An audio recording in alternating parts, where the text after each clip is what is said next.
You are here because the outside world rejects you. I'm the best there is at what I do, but what I do isn't very nice. Come on, let's get nuts. This guy's got the right idea. He wore the brown pants. Cowabunga. Cowabunga! I made a bunny. Come on, Peter Tingle. Here we go. What's up? What's up? What up?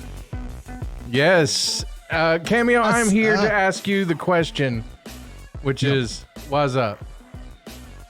Well, since I'm inside the ceiling. Nice. Okay. But if you're saying you know what's going on in my life, absolutely nothing. Oh, good. That's not good. That is so creepy. Do you have a Slimer on your? Yeah. Oh, I just now noticed that.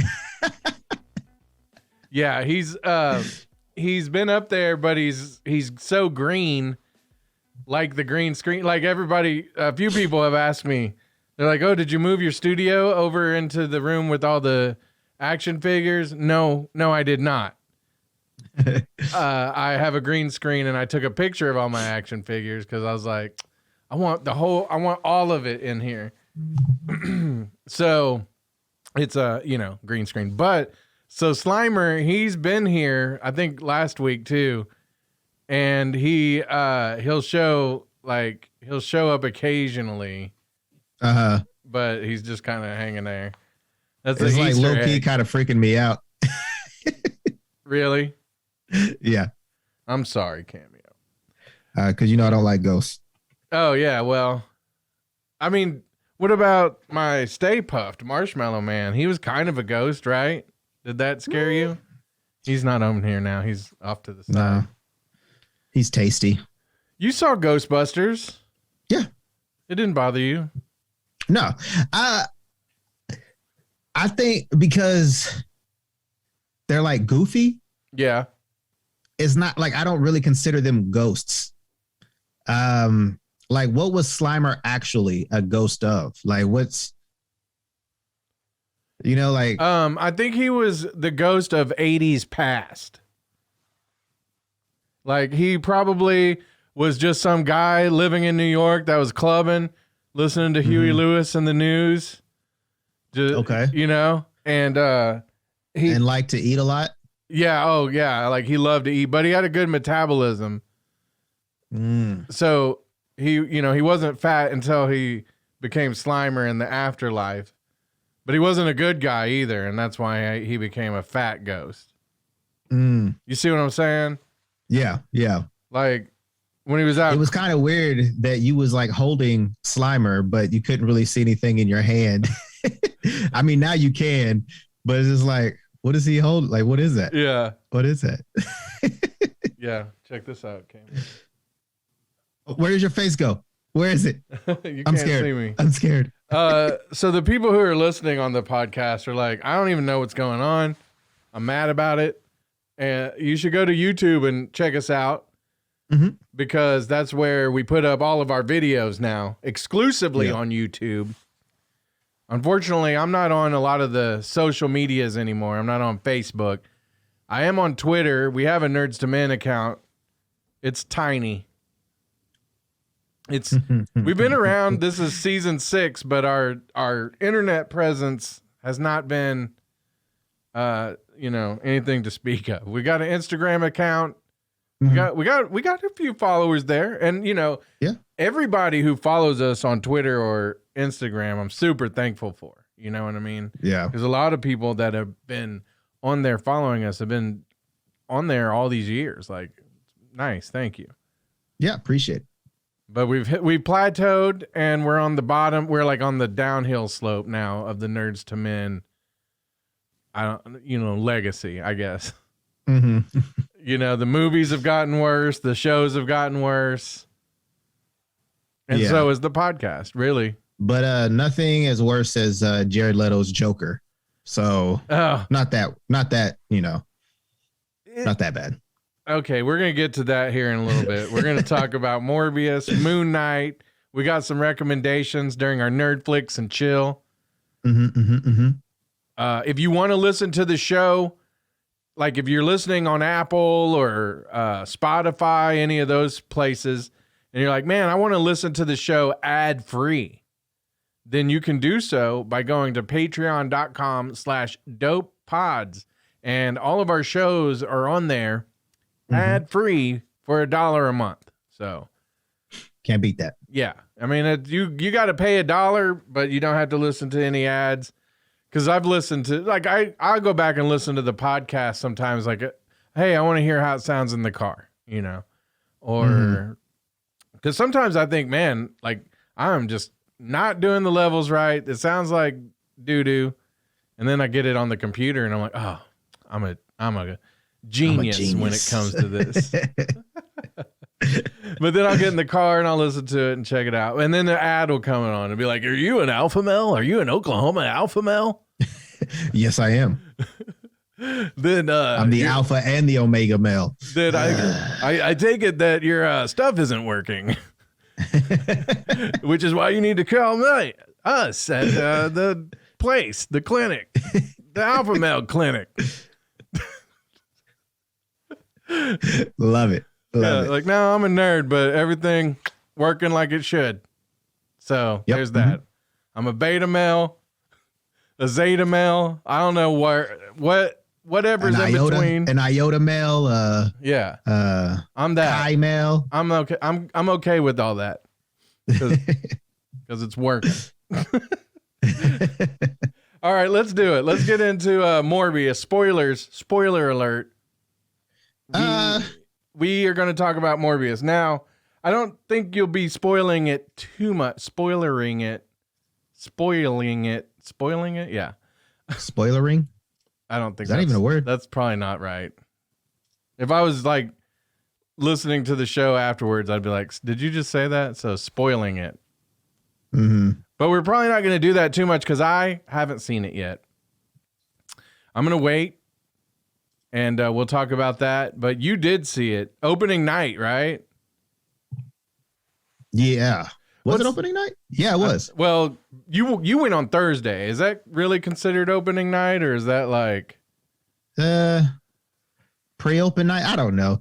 Technically, it's opening night because I think the majority of all the theaters are maybe in some locations... aren't doing it on Thursdays, but I think the majority of the US is Thursday night. So, but either way, I saw it Thursday night. I went on a whim. I didn't really want to go see it, but I went to see it because we are a nerd podcast, and it's stuff to talk about. But I would like to say that I wasn't really so much disappointed with it because I went in there with very, very low expectations because of Jared Leto being Joker. And I was just like, Jared Leto do another comic book character. I don't know how it's going to go. So I'm just going to meh. But yeah, as I texted you after I saw the movie, it was meh. But I will say, though, there were some cool parts in it. I did like the CGI. I thought his transformation was pretty cool and all of that.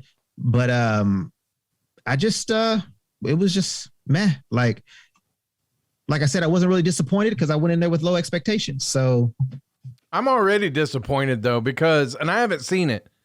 But I'm not a Marvel guy so much. There's certain things that I really love, right? Yeah. Just as much as I love Batman or anything. But I think it's kind of like, I don't know, whoever you went to the dance with first, I guess. Like, was Marvel your first intro into comics and stuff? I would say yes. I would say Marvel was like my first comic books because I think it was like X-Men or Spider-Man. Right. But yeah. So comic books, Marvel. See, mine was Batman, but then I think it was Marvel, but I didn't know, like, I mentioned this on shows past, like, I didn't know the Incredible Hulk TV show. I didn't even know that was a comic book. Really? Yeah, back in the day. Like this was 80s. Yeah. So I loved Incredible Hulk, but I didn't know it was a comic book. You know what I mean? But when I found out that Batman was a comic book, I started reading Batman stuff mostly. And then, later on got into the X-Men and all that through the X-Men animated series. So like I'm a bad comic book guy because most of it's like TV and movies that I got into. But I have read some of the comics, so don't start firing off your angry emails just yet. Yeah. But if you want to do it at Nerds to Men, at Nerds with a Z, the number 2 men, and I don't care. Just fire away. Crap tweet. That's not what they call it on the streets, but that's what we'll call it in the sheets here. Okay.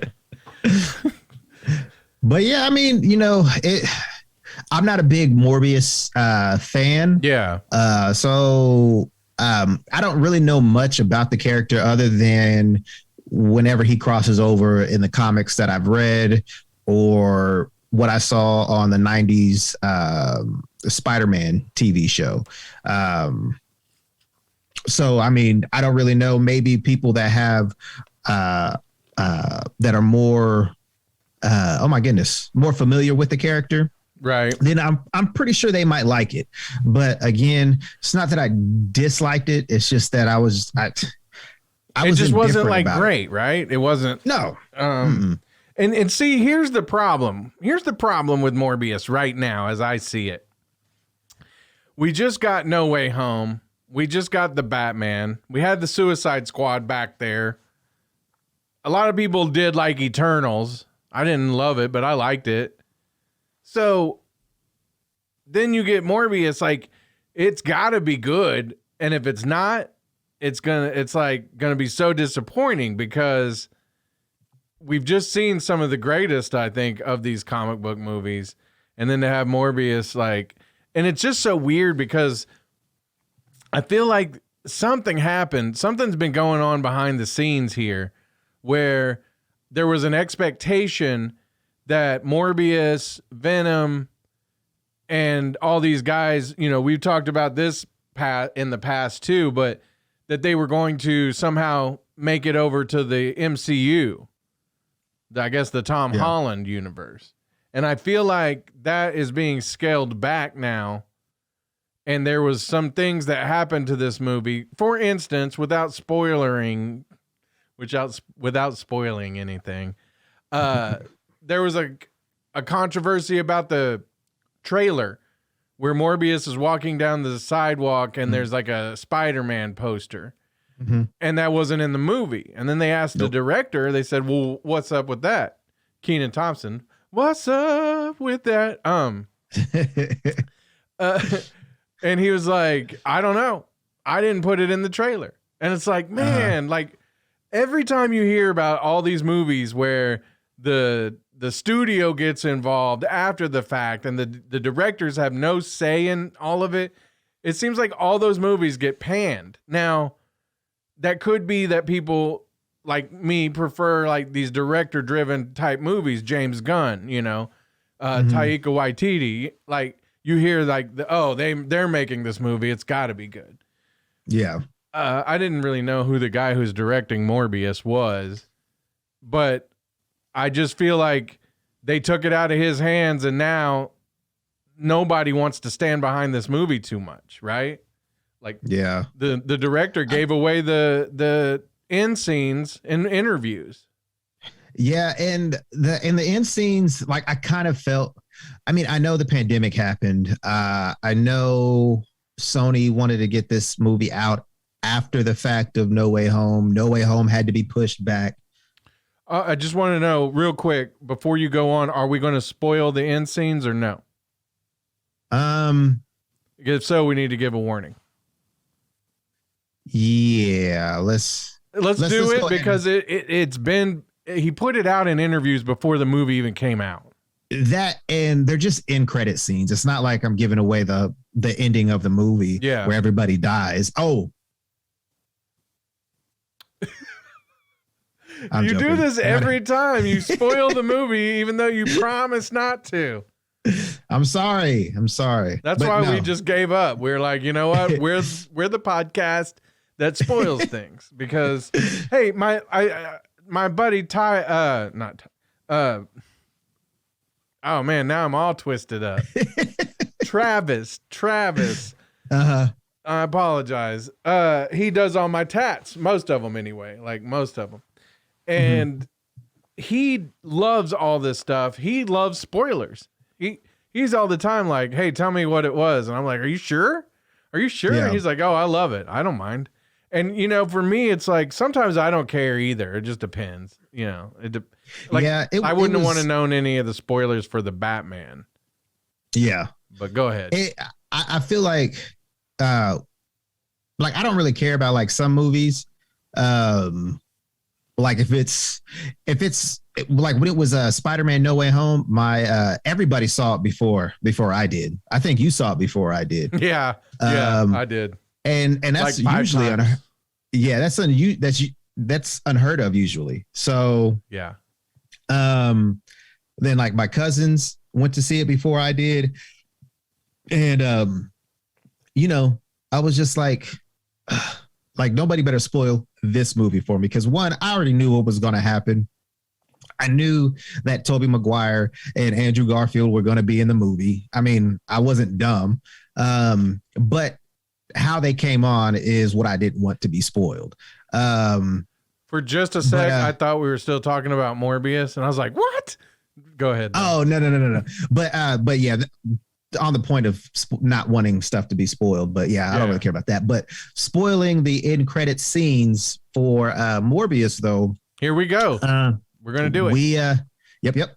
We see what's his face? Michael Keaton. Not a very much spoiler if it's just, you know, what's his face ended up in that one scene, and then they did some and stuff. Then they did this, yeah, and then they did that, yeah, and then he was mad about it, and then that's it. Right.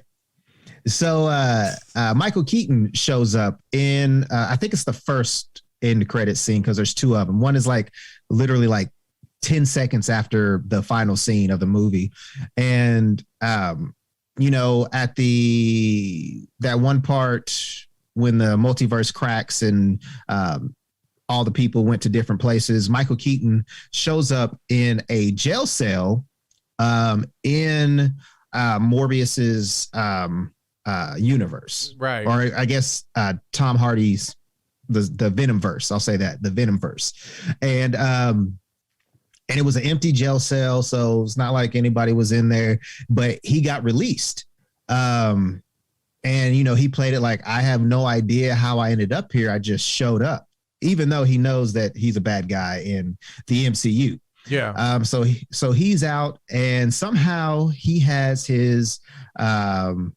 Vulture suit, the same Vulture suit that's in the MCU.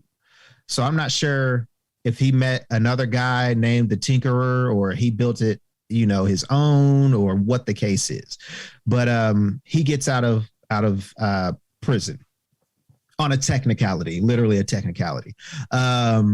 So then the second end credit scene, which is after like the main cast credits,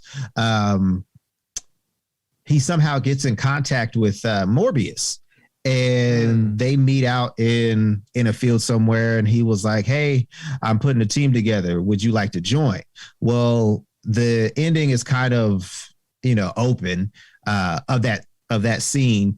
And because, you know, Morbius doesn't really give him a yes or no answer.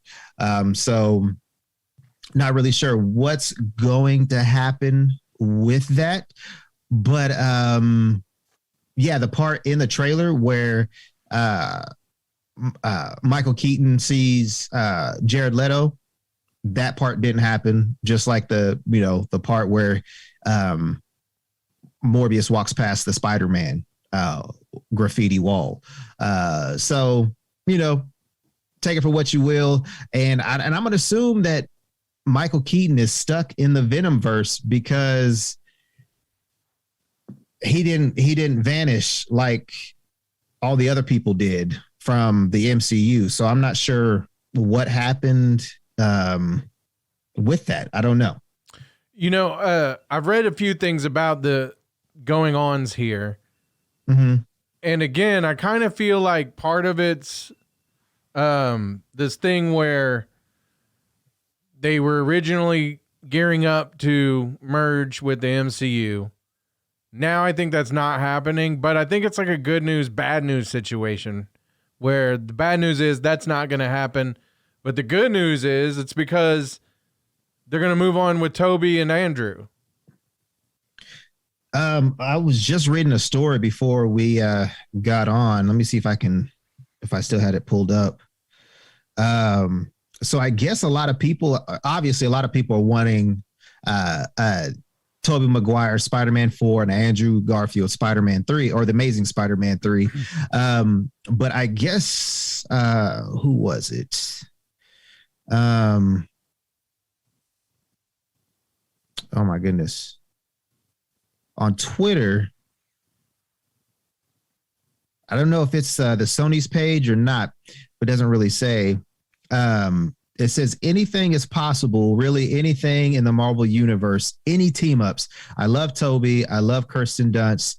I think all things are possible. So it's not like it won't happen. I don't think it's going to happen in the way that people are thinking. I think Spider-Man 4 might be it's not so much a team up, but kind of like how Iron Man was in Spider-Man Homecoming. That's what I think this is like the next Spider-Man 4 movie is going to be like. It's not going. A team up, you say? Not necessarily as a team. Nope. We're not that good. Definitely not. We're professionals. Definitely. And we're partners. Co-workers. But we're also a couple guys with a mutual friend. Friends now gone. So we're a couple of guys. I can live with that. Perfect. Yeah, that's me and your relationship boiled down to just one run of thought. But go ahead. So, I mean, I think, we'll get it. I think we'll get another Tobey Maguire Spider-Man movie. And I think we'll get another Amazing Spider-Man Andrew Garfield movie. So, but back to Morbius. But yeah, back to Morbius. You don't want to. Would you rather not see a Jared Leto Morbius going forward? Would you like them to recast? I don't know. Because here's the thing, like we've discussed this, we've debated this. I'm not so certain that Jared Leto, had they really let David Ayer do what he wanted to do with that movie, that we'd be sitting here talking about that as the worst, Joker or whatever, and it was just a small portion, and you can take a lot if it's in small portions. But you saw the Zack Snyder where he didn't have the studio interfering like David Ayer did, because you've heard about that they basically, he had the movie done and, he shot a lot of stuff that didn't make it in to where I think the story might have made a little more sense or this or that. But when they put out the trailer for it, the company, because the directors don't make the trailers, it's some marketing company or something, right?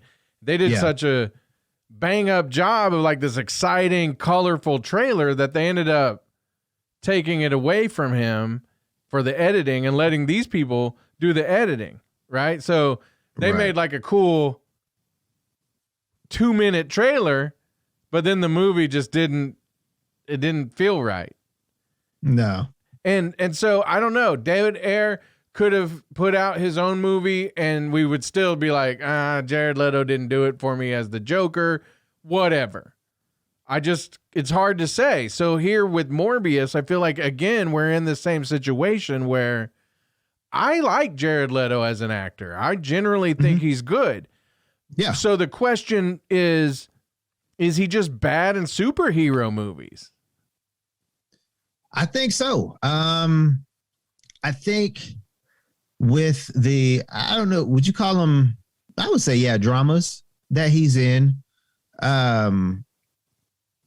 Like maybe if they made Morbius more of a dramatic character, maybe the movie would have been better. But I could see Jared Leto as a villain, but not the type of villain that laughs a lot, that doesn't really really care about the well-being of others. I mean, like, you would like to see him more evil. Yeah, I could see him as a more sinister, evil person, but not as like a, not the clown prince of crime. No, I can't see him as a villain like that. Nor do I see him as an anti-hero, like Morbius. I don't know. There's some ranges that actors cannot hit, and Jared Leto is one of them. He cannot hit the fantasy act in a comic book storyline. Could he play a vampire? Yes, he could play an amazing vampire, but I would have to see him in like what's the one with Tom Cruise back in the day? Interview with the Vampire. I could see him in that. I could see him being a vampire in something like that, or in the Lost Boys, or something, but not as like a hero. I just don't, or anti-hero, whatever. Okay. Before we wrap this up, you had told me basically don't watch it at the theaters. I guess that's kind of crappy though, because it people need money. But your recommendation was to stream it whenever it's available to watch on Amazon or whatever. Yeah, the studio's still getting their money, but not the locals at the theater. So that stinks. But anyway, they get their money off of me when I go with their I mean, shoot, dude, I spent like how much was it?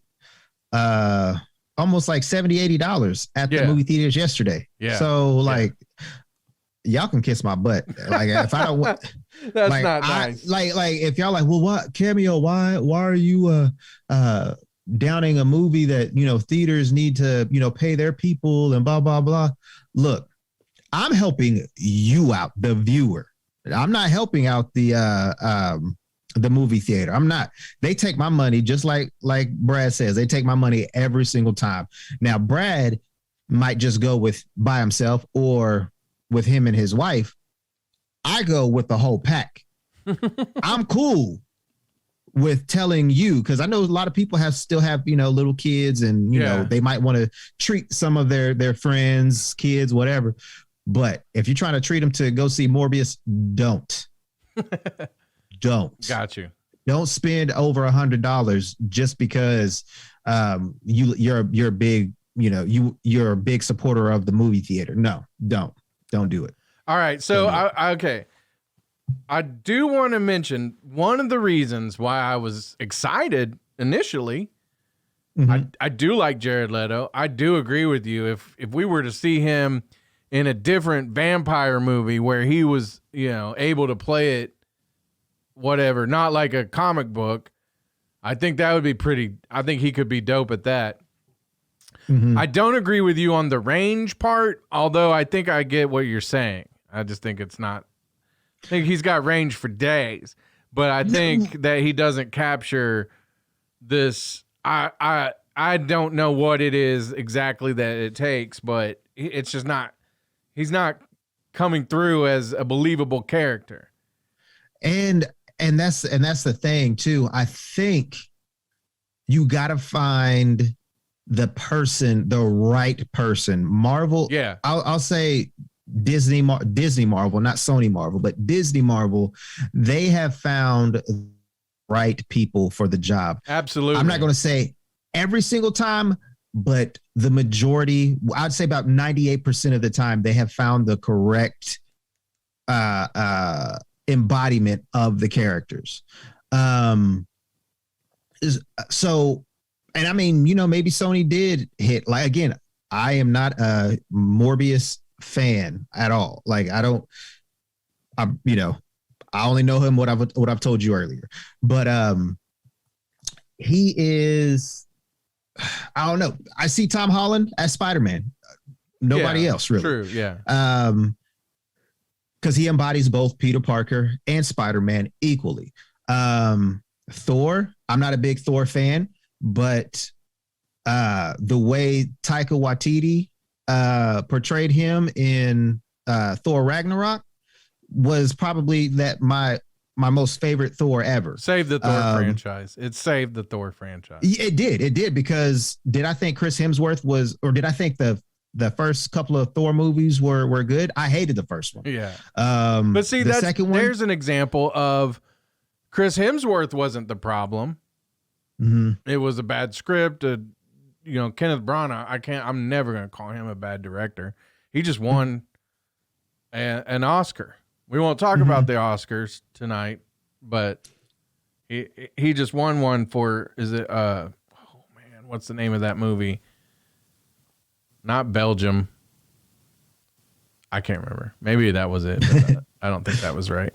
But anyway, but he was also in like all these Shakespeare movies and stuff growing up. I loved him. Anyhow, he did one of the Thor movies, and those weren't great. Taika Waititi comes in, and boom, it's awesome. So yeah, I still don't know if I'm going to condemn Jared Leto. I do want to ask you, are there any? I'm not condemning him. I mean, you did. From what I've seen. You used to want to use the Jared Leto as the Joker version, as like when we give a movie. I'm not saying do the Morbius. How many crying Kevin Smiths would you give Morbius? I don't. Zero's an option, I guess. Yeah, I would give it 0, and not because it was neither good nor bad. It just wouldn't make Kevin Smith cry. It wouldn't bring a tear to his eye. That's all we're saying. No. Okay. Yeah, no. Okay, but so then the other question I have is, are there any vampire movies that you do like? Blade. Okay. I like Blade. I remember watching Interview with the Vampire. It's a good one. That was pretty good. I like it. I didn't like the second movie, but that's only because like it had like a whole different, like Lestat wasn't the same actor. It wasn't Tom Cruise. Queen of the Damned. You remember this movie? Yeah. That was pretty good. I didn't like it because it was, the book is just, the book, I still haven't read the whole book. Like, it is too long. It's about 50 million different things all in one book. And so they tried to squeeze one tiny little story out of it, and it wasn't for me. But they're making a series. Vampire in Brooklyn? They're making a series of it right now for AMC, I think. Vampire in Brooklyn, that was Eddie Murphy. Eddie Murphy, yep. What was the other one? The one with Jim Carrey. Was it Jim Carrey or Nicolas Cage? Jim Carrey. Okay. Because I remember there was Vampire's Kiss. No.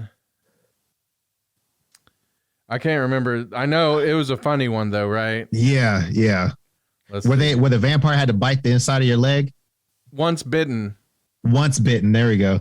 Yeah, it was weird because the vampire had to bite you on the inside of your thigh. And it was just like, that's the weirdest place to be turned into a vampire. Like, okay. But so like I love vampire movies, vampire lore. And Twilight.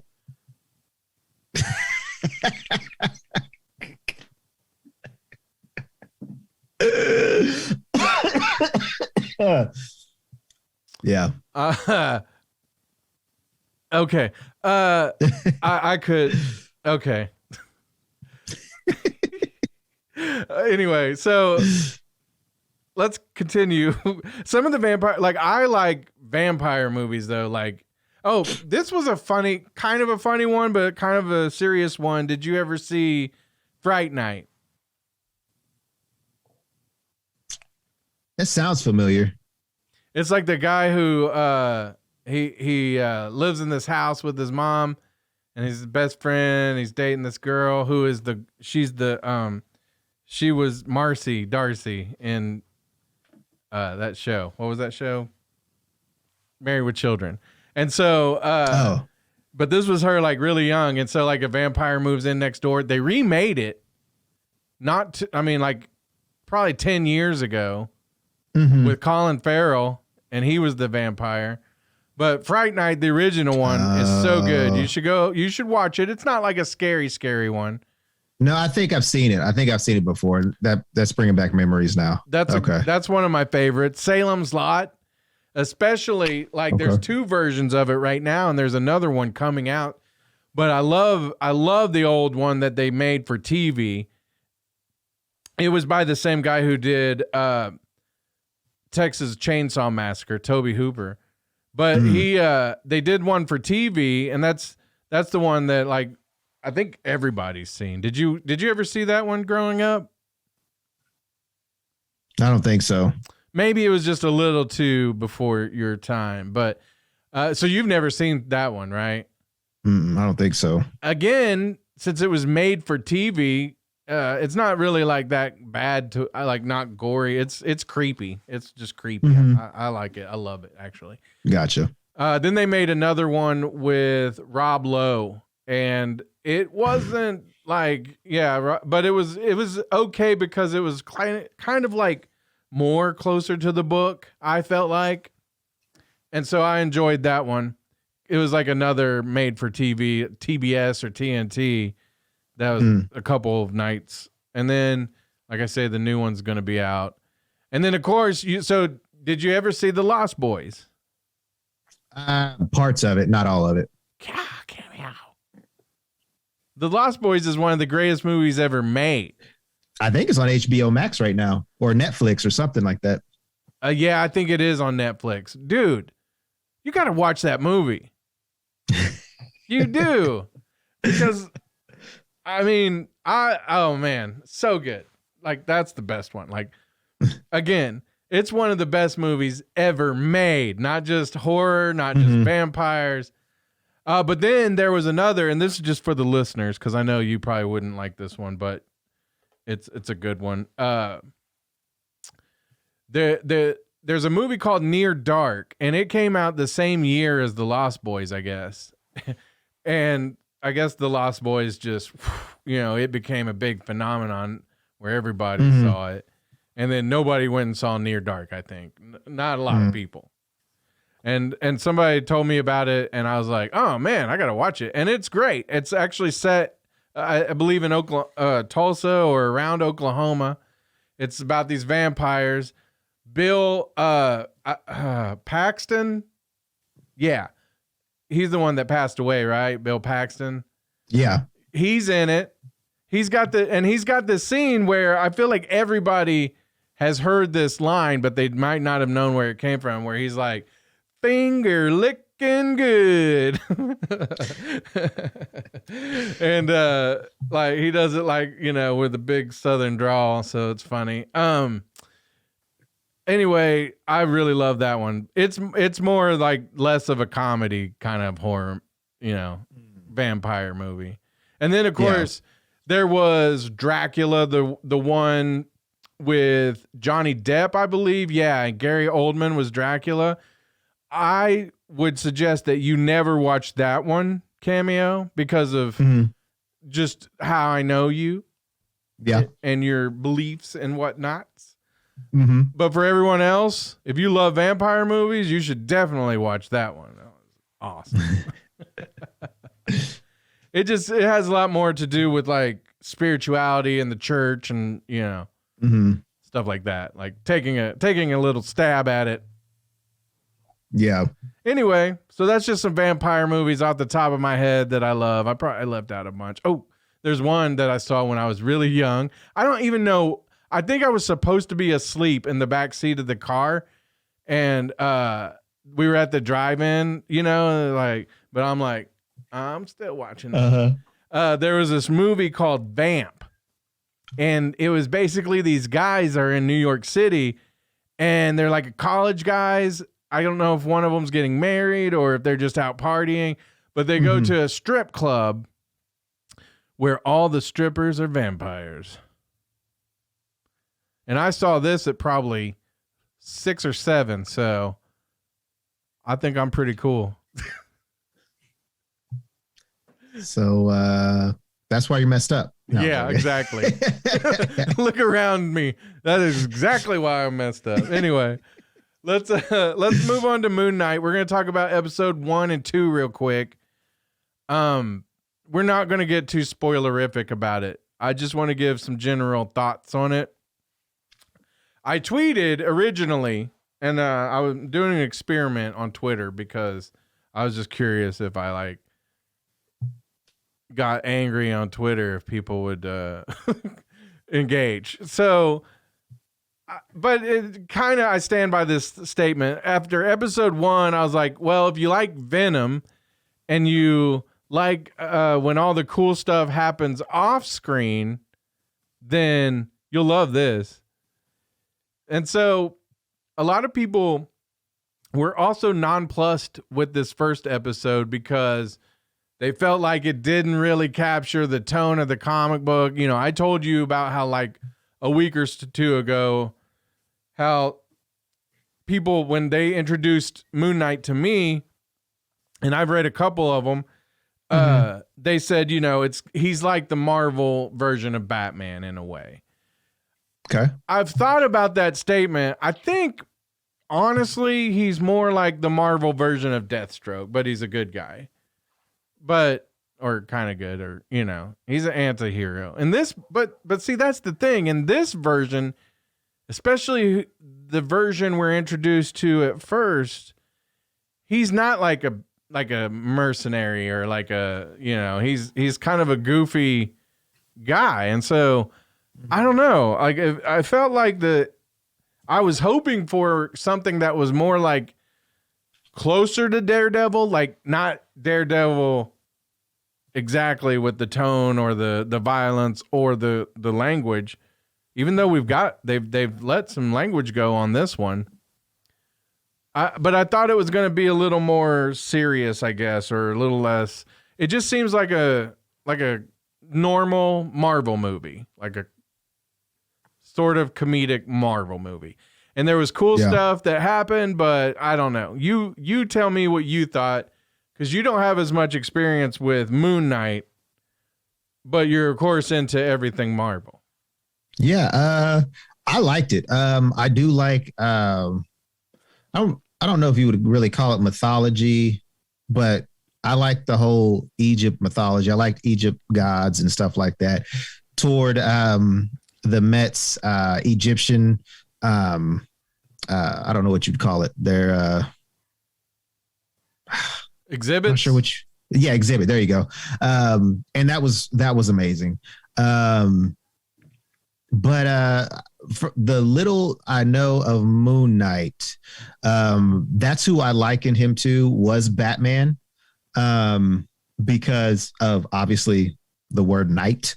That's the only thing. But I was, trying to, get some more info about Moon Knight and, some of the Easter eggs that were in the shows and stuff like that.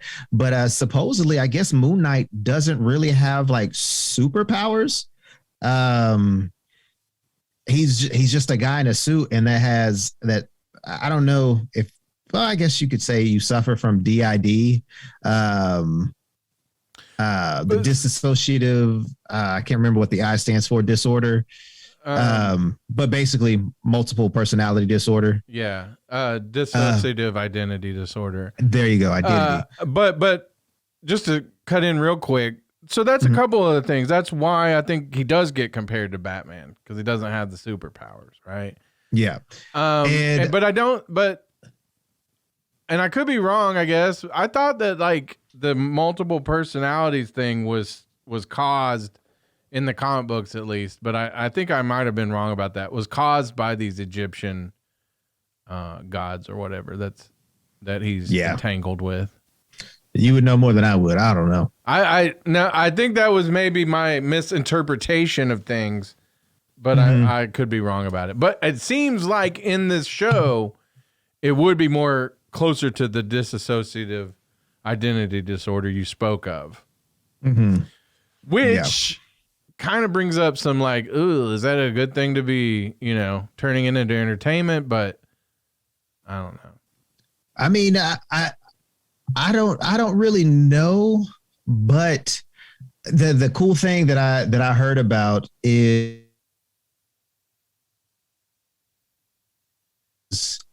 if you do have that disorder, like I heard some like pretty cool things. I don't know if it's true or not. I didn't like fully read up on it because you can't trust everything you read or hear on the internet.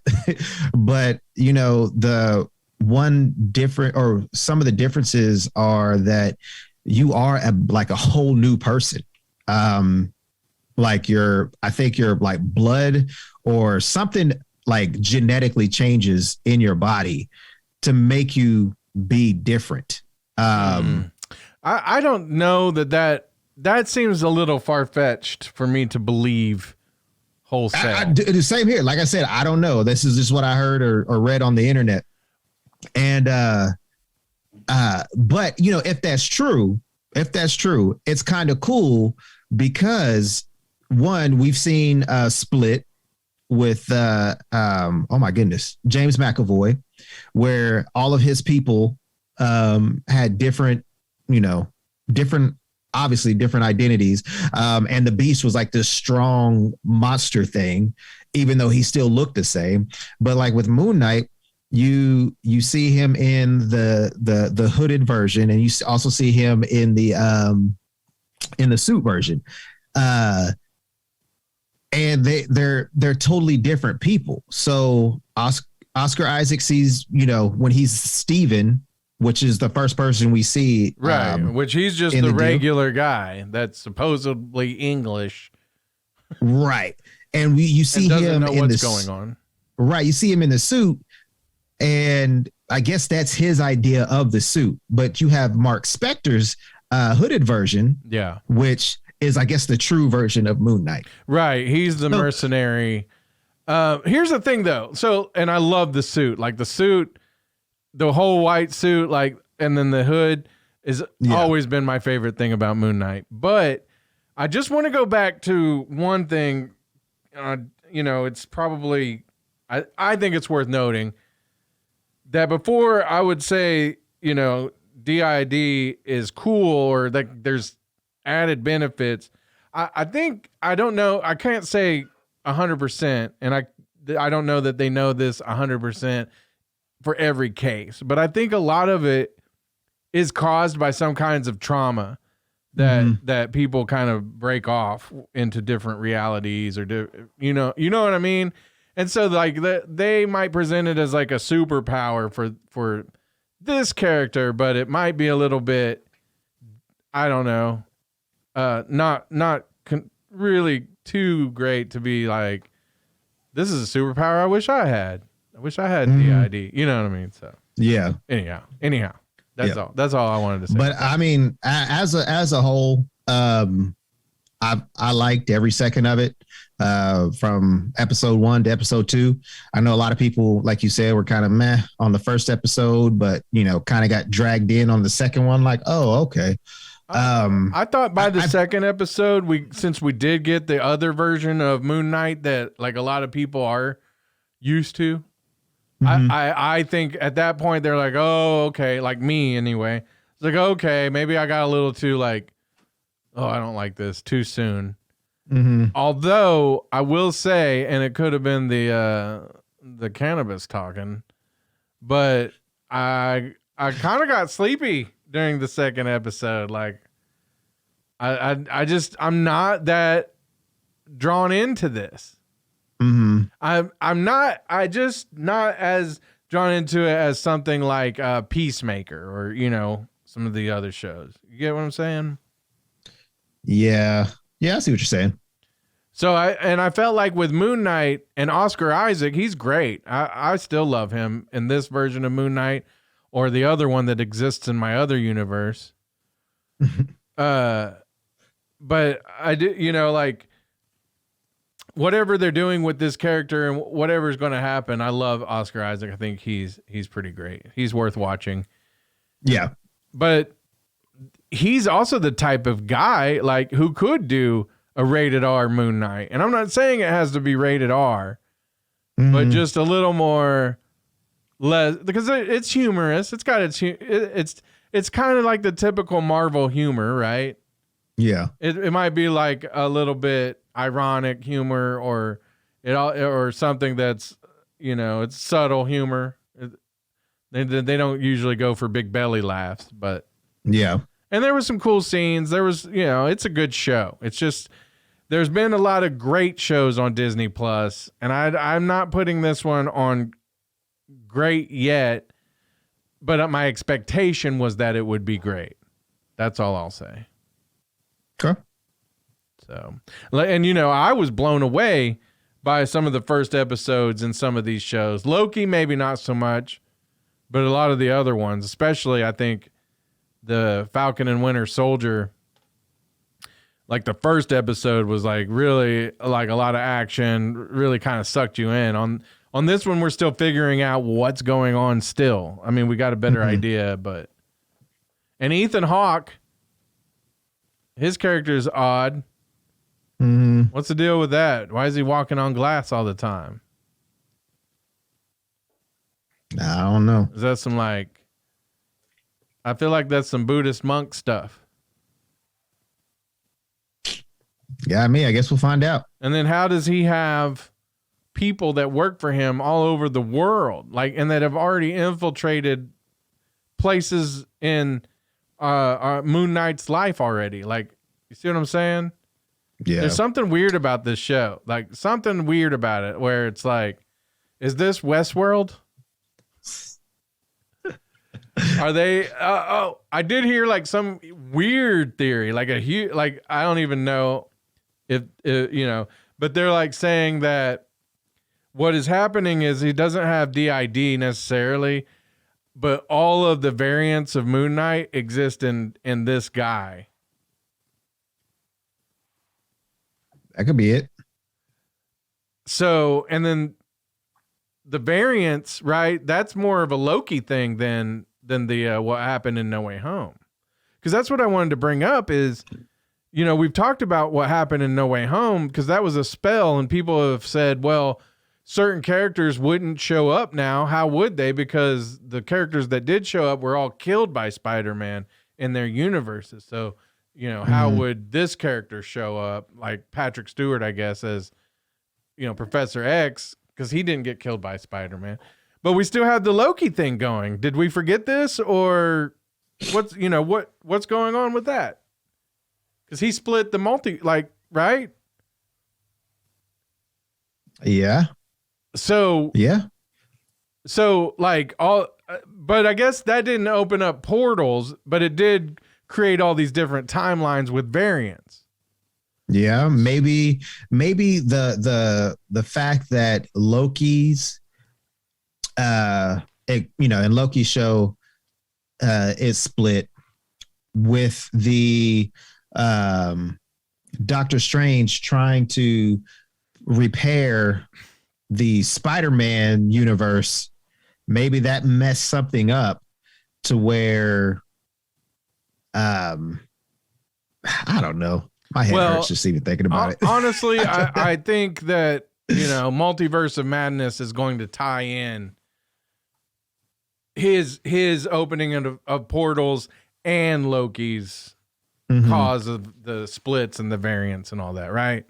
Yeah, I would hope so. That's what I think everybody is hoping, because it's starting to get I don't know what is going on. But I do love, I think it opens up some great stuff, because I've heard just all this stuff, Bruce Campbell might show up as a version of Spider-Man or something. I can't remember who they actually said, but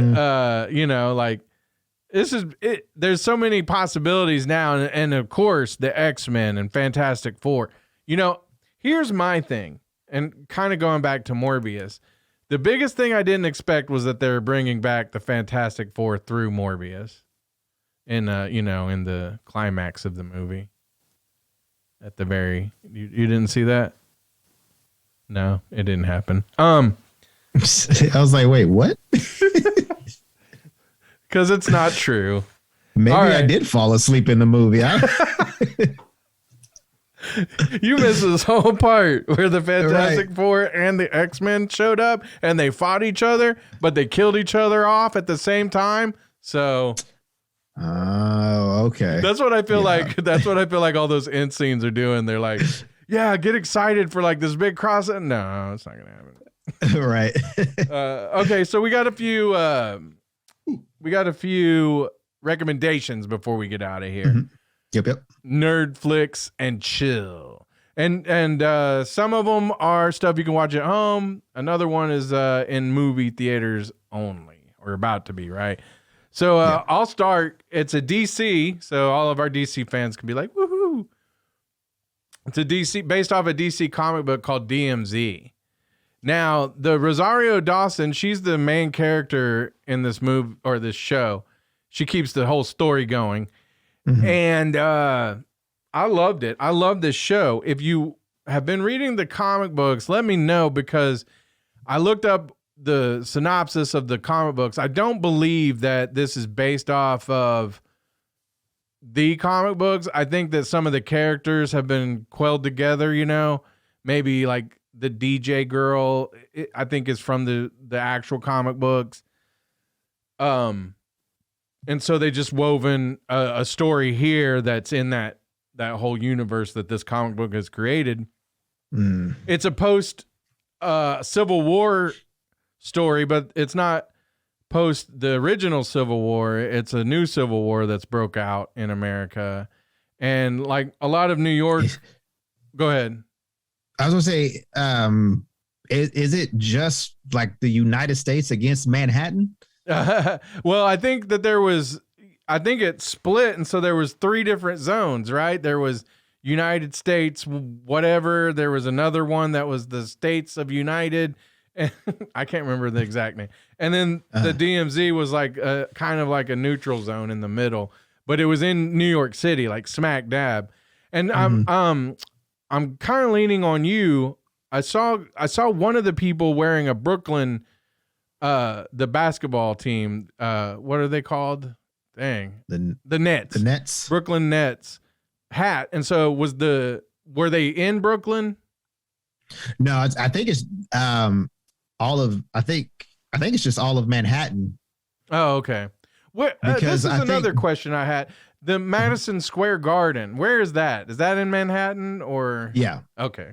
Continue though. You were saying because Benjamin Bratt's character had said something about an island. This is our island or whatever. And Manhattan is technically an island. So yeah, that's what I just assumed that it was all of Manhattan. Is Brooklyn close to Manhattan? So, I mean, technically, yeah. It's one of the boroughs, I guess you could call it. So like this is Manhattan, an island kind of shaped just like this. Brooklyn and Queens are on top of each other, like right next to it. Okay. You gotta take a bridge to get to it. So. Oh, okay. So anyway, yeah. So they've subway, got like whatever. in DMZ, they've got like a little area that you're basically pretty much free, but it's run by warlords, drug lords, overlords. Mm-hmm. Yeah. So in this story, Rosario Dawson's character Z, she's looking for her son who had before the war, I guess, when people were getting evacuated, her and her son got split up. So like I honestly, I really did. I love this show. The only negative things I can say is that it's only 4 episodes. And so like the story moves real quick. And it's sometimes like things that like if they had like a full at least 10 episodes, I think if they had milked a few little things a little bit longer, that'd be okay. It wouldn't have been filler, but they had to like really trim the fat on this one. And so that's the only negative thing I have to say. I thought it was really good. Same here. So if you're interested in watching that is on HBO Max. All right, Cameo. The next one is your review of a movie. Oops. Sorry. Yeah, let me pull it up. Already trying to leave. He's like, I'm out of here. Peace. I'm in the show right now. Yes, my choice is this movie behind me, Sonic the Hedgehog 2. Oh my goodness, man. I want to say, right, just real quick, I had just seen the first Sonic the Hedgehog movie, probably in the last couple months. And that movie is actually really good. I think adults and children would be into it. And so, oh man, the second one, you know, I can't remember what's Ben's last name that voices Sonic. Ben Schwartz. Is it Ben Schwartz? What didn't because they did that Middleditch and Schwartz, and I'm not sure which one. I think it is Schwartz then. Yeah. But he's in a lot of stuff. He voices Sonic and oh my goodness. If my phone would stop acting crazy. What's his name? Idris Elba is Knuckles. And I don't know who plays Tails. I wasn't, familiar with the voice, but Oklahoma's very own James Marsden is in it. He's back. He reprises his role along with his wife. I can't remember her name, but pretty much everybody that was in the first one is in the second one. So, but yeah, it is a really good movie. I think this one is better than the first one. Nice. It's so cool. They paid homage to the video game. There were some scenes that were so cool that, like I said, paid homage to the video game. I mean, very fun, very entertaining. Story was great. And, not to bash on Morbius or anything like that, but this video game movie is so much better than Morbius. Like, no joke. And I put it in the same category because it's a comic book too. So, it's really good. I would say definitely if you have kids, go take them. If you have, nieces or little nieces or nephews, take them. If you play the video game, go watch it. You're going to have fun watching it. It's a really good movie. Love the video game. Love the cartoon. Yes. Back in the day. Yes. The funny thing is, a long time ago, I was watching the original cartoon show. And I don't know if you remember this. Some people that might listen to our show might be around our age. But if you're younger, you were born in the 2000s, you probably missed this. When we were younger, cartoons had little infomercials at the end of them. And the Sonic episode that I watched was talking about if you have been touched inappropriately. Oh no. Yes. Oh no. Yeah. And I know, social media is, kind of, cracking down on what you can say. So a lot of people might know this term SA. So if you were SA'd by an adult, that's basically what this infomercial was. Oh no. At the end of the Sonic episode. And it was like, tell an adult if, blah, blah, blah, blah, blah. But yeah. So you're saying they made that into the end scene on this movie? Yes, they did. Oh God. They did. No, I'm joking. Yeah. I'm sure that was important, I mean, hopefully that helped some kids, but what a bummer after watching this show. Right. You see this cool blue hedgehog running super fast, eating chili dogs left and right, and then you get that at the end. So, oh man. Okay, well, but there is an end credit scene too. So it's like, a couple minutes after the actually I think it's right there, but like right at the end. As a matter of fact, it is right at the end. Sorry. Yeah. So make sure you stay for that. Also, this might be Jim Carrey's last movie. Yep. So, go show him some love on this, which I hope it's not his last movie, but we'll see what happens. Well, this is our last podcast. Yeah. Not really. It's not really our last podcast. Just for this week. Yeah. Maybe. We'll be back. So as always, Cameo. Keep it nerdy. Smile and put on a happy face. Wakanda forever! This is the way. This is the way. This is the way. That was awesome! Freeze all motor functions.